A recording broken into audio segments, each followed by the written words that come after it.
few weeks ago, I was at the car boot sale, and this is in Dorchester, Dorset, and there was a seller with all sorts of antiques, quite some nice things, and as is my usual thing, I said, have you got any cameras or anything photographic?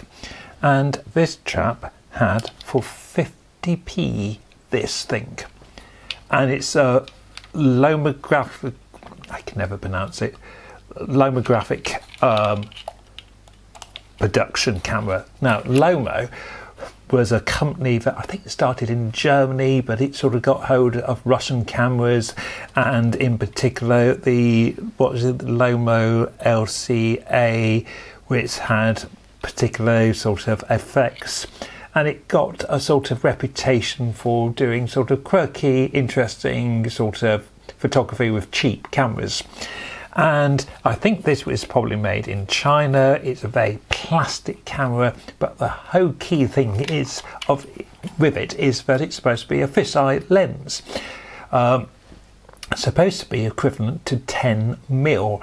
Now 10mm with a 35mm film is incredibly wide angle. It's sort of equivalent to 170 view, so it's sort of from there to there.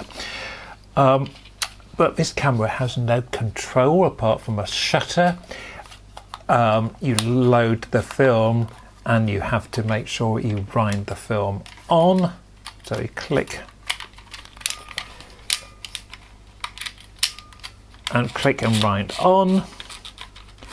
There's no aperture to set. There's nothing to set on this camera, and it is so cheap that when I was trying to wind the film back, because you have no button to press, it just sort of winds back, but the little handle broke.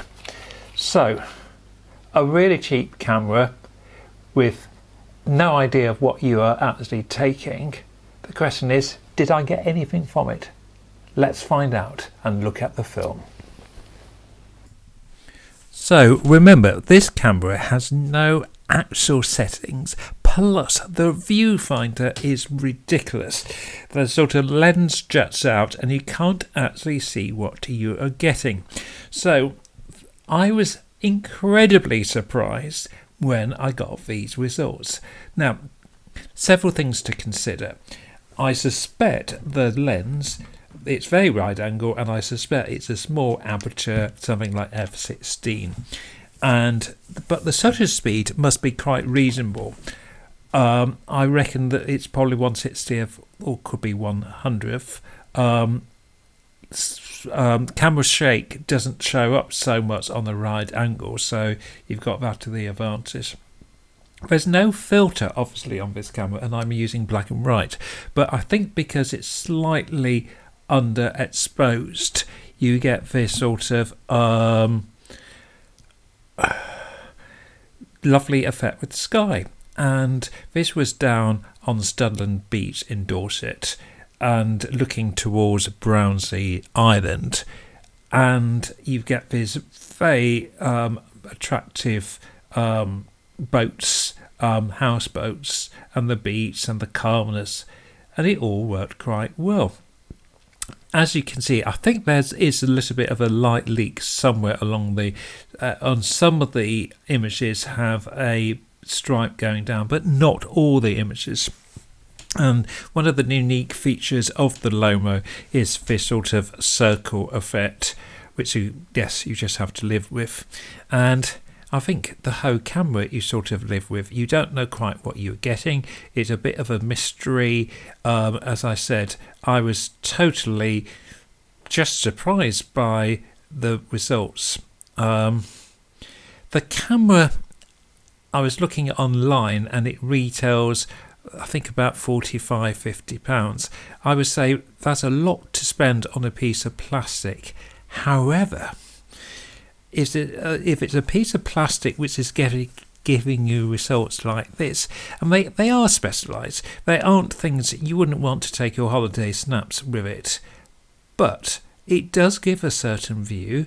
for certain situations, it's absolutely could be ideal. I can imagine it on heathland, on woodland.